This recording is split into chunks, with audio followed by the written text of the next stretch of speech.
Welcome to the fun and mentals of real estate. We're having a lot of fun today because our question of the day is staging really worth it? That's the question I get most asked. That's a great question. And my mental part says, what the heck is staging? Are we putting on a Broadway musical in somebody's house? I don't know. What is the stage? All the world's a stage, I know that, but... And I know a little bit from You Help My Mom's House, and it sounds crazy expensive. Yeah, and that's what most people think. So I'm your host today here, Angela Dillmon at the Dillmon Group at Keller Williams Realty Chesterfield. And this is my wealth building partner. Yeah, Glen Calvin at Gill Mortgage. Great to be here today. All right. So, what is staging? What is it? Yeah, I think is it really worth it? Yeah, I'm going to put a bunch of expensive furniture in the house and hope it sells. Okay. A lot of people think because the market moves so fast right now and homes sell like the first weekend that they don't need to stage. Like, I don't need to stage. Everything's selling so fast. Yeah, okay, so that's another objection people have. So I hear what you're saying, and the reason they sell so fast.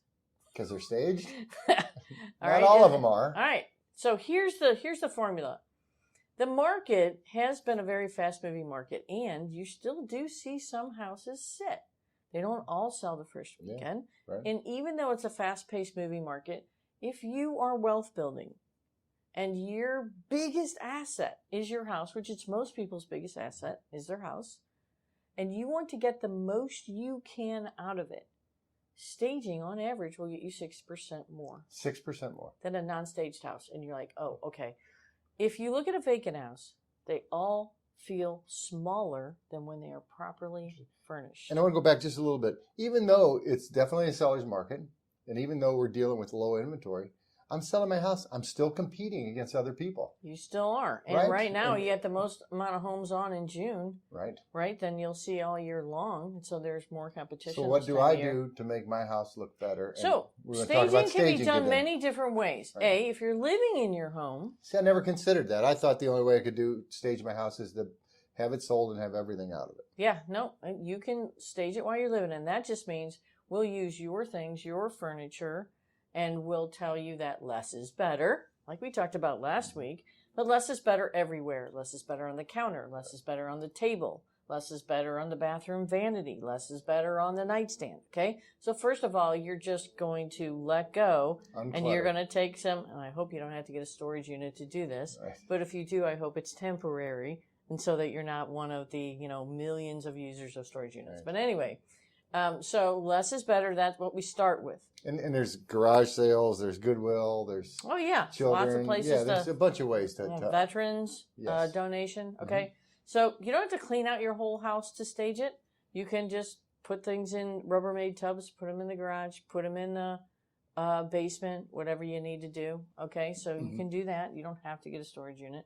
You can borrow mom and dad's basement, whatever. So the first thing we're going to tell you is less is better. Then we're going to look at all your wall hangings. So believe it or not, accessory staging is a thing. So taking down the pictures. Yeah, you're probably most stagers are going to tell you to take down family pictures because they can be distracting. Sure. And so you want people to feel like it's their home, not your home, and you don't feel like a visitor, right? So we're going to look at all your wall hangings, the plants that you may or may not have, area rugs, things, accessories that stages will bring in. So if we feel like you could really benefit from accessory staging, we'll say, hey, your furniture is great. If you get rid of this, you move this here, you move this here. You want your walkways to be really wide because when you're showing a house, it's usually two buyers, a realtor, and sometimes mom, dad, aunt, uncle, friend, kids. And you're all walking through the same spot at one time. So we want to check your walkways and make sure that they're very roomy. And that's one of the things we do about it. We do with the staging and how much furniture you have in a room can make a room feel small or can make a room feel big. And this is something that I never knew about the staging is, and maybe it's every case, maybe it's most of them, but they get their money when the house sells. Our stagers, not all stagers. Well, most stagers make you pay up front. Oh, they do? Okay. Well, and some people are like, well, do you have to pay them every month, every week? How's this work? So the stager we use, Design 241 Staging. We love them. Yes. Great people. Yes. John Wagner and Alyssa Hughes. They allow you to pay at closing. So is it a one-time charge or is it? It's a one-time charge, and it's good for 4 months. For 4 months. Right now, you don't need 4 months of staging, but it's good for 4 months. And so you just kind of let the house pay for it. Yeah. Because it will pay for itself, and you just pay it right out at closing on the closing statement. They just deduct it for the price of the home at closing and just give you a little bit less money at closing. Yeah, no, you pay, but again, for the money that you get. So now, accessory staging is one way to go, where they'll bring in wall hangings, plants, area rugs. They'll even just bring in a couch. And yes, you can live there while they have their furniture there if you need some furniture staging. Sometimes you just need the breakfast table and some accessory. Sometimes you don't need anything at all, and we just walk around and like, hey, what you have is great. We'll just work with what you have, and we'll just tell you less is better, what to take, what to pack, what to whatever. You got to pack it and move it anyway, right? Yeah. And then the other way is you move completely out, because a lot of people that's the one I'm most familiar with, right? Yeah. And then the stager comes in and stages. We usually stage the main areas, which are dining if you have it, living room or great room, your kitchen, your master bedroom, your baths. So just those rooms? Those are the main rooms we usually go for. Okay. Now, you don't have to stage secondary bedrooms. You don't always need to stage lower levels. If they're big and open enough, and we feel like we don't have to. We always try to fit an office in there somewhere. So if you have a formal living room, we'll turn it into an office. Interesting. If you have a bedroom, we can turn it into an office, so because work from home is yeah. the thing, man. It really right? Is. And so you got to show people what you can do with the space. People aren't really great at imagining things. Right? Now, here's the reason for staging, whether it's staged with your own, right, whether it's accessory staging, which people usually only spend about $1,500 on accessory staging, or it's a full stage of your home, which runs anywhere from about $2,000 to about $3,500 is about what most people are spending right now in June of 2024. Right. Okay. It's about what they spend on it. The stagers bring it, and then they come pick it up after a buyer has. So I don't have to move the furniture. You have to do anything about it. So no matter what type of staging it is, having your home properly furnished raises those emotional level of the buyer, whether they're seeing it through the photos online or whether they're actually present. So there's internet staging, digital staging. I didn't think about that. Yeah. Okay. So digital staging is, here's a picture of my great room. It's empty, and here it is. Here's a picture of it virtually staged. And you're like, oh, wow, that's really cool. And then you see the next picture, and it's empty. And then you see the next picture, and it has furniture. Then you see the next picture, because this is the way we have to do it. We're bound to show the house as it is, and then additional staging, right? So if you do digital staging, while it helps with emotion while I'm viewing it online, when I get there, I know the emotion goes not away. there. And what does a digital staging cost? Digital staging usually, I think, is about $200 to about $700, just depending on how many rooms they stage. Some photographers only charge like $25 a room, so that's kind of a good rule of thumb to go by. So it is a lot cheaper than furniture staging, but it doesn't have the same emotional impact. Okay. So I'm looking for pictures with emotional impact, and then I'm looking for emotional impact when they hit the door. $2,500, $3,500, you're going to reap. Oh my gosh, it's a great investment. $400,000 house, that's $24,000. So, and in our average list to sell price ratio is like, when we list a house, how close to the asking price do sellers get? Right. Normally 6% above. But 99% of everything we have is properly staged, whether with their own, properly staged and or properly accessories, priced. And properly priced. So still in this market, you need everything to align. And we'll do a podcast on pricing your home.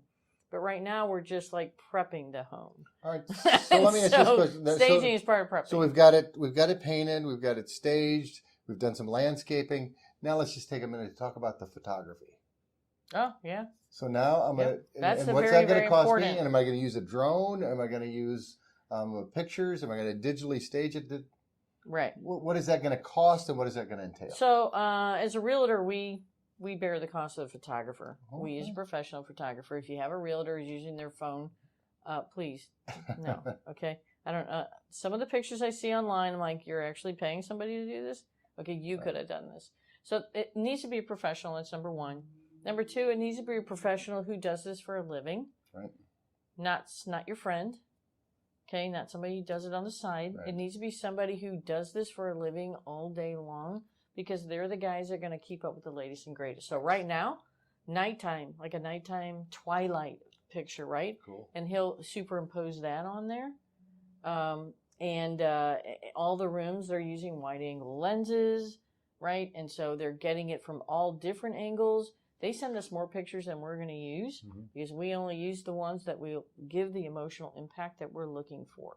On a scale of 1 to 10, I want a 10 every single time. Because that's literally the first impression. Most people, when they think about buying houses, they go right to the computer. Right. The first thing they do on the computer, and they're not only looking for homes to see, but they eliminate homes online. Of course. What about the drones? I see some of it. So we absolutely do drones. We also do drones. So we got this really cool one that we do called an animated video where we'll pick points of interest. So whether it's a park or a golf course or the big high school everybody loves around your house, and it'll start up in the air and it'll look at those points of interest, show you where the house is in relation to them all, and then come down and take the stills and turn it into a little video, which is really cool. We do drone photography. And that's part of your listing. That's part of what we provide. And then we do drone shots on the yard, the area, sometimes the street, sometimes the subdivision. Right. It really depends on where the house is, because you're not just selling the house. You're selling the subdivision. You're selling a lifestyle, right? If it's walkability to something, then we might show pictures of that, right? If there's a subdivision, pool, clubhouse, all the things. So the photography, we tell them exactly what we want, how we want it presented. They take a bunch of pictures, and then we sift through them, and we make sure that they all are good, really good quality, but great angle pictures. So, looking at a picture of a room straight on, it feels like a bowling alley. But if you just turn just a little bit and use an angle, it's amazing what it does to this stuff I would have never thought about. And again, the staging, thank you for explaining it to me. It's cheaper than what I thought it would be, easier than what I thought it would be. But it's also aligning yourself with a professional person, getting a plan, and making your house stand out from the competition. This is how you build wealth and leave no money on the table. Right. And we just make the calls. We make the decisions. We powwow with the stager. We tell them what it needs, how we want it to show, and we're a team that way, right? And so these are phone calls that are made that we make for you.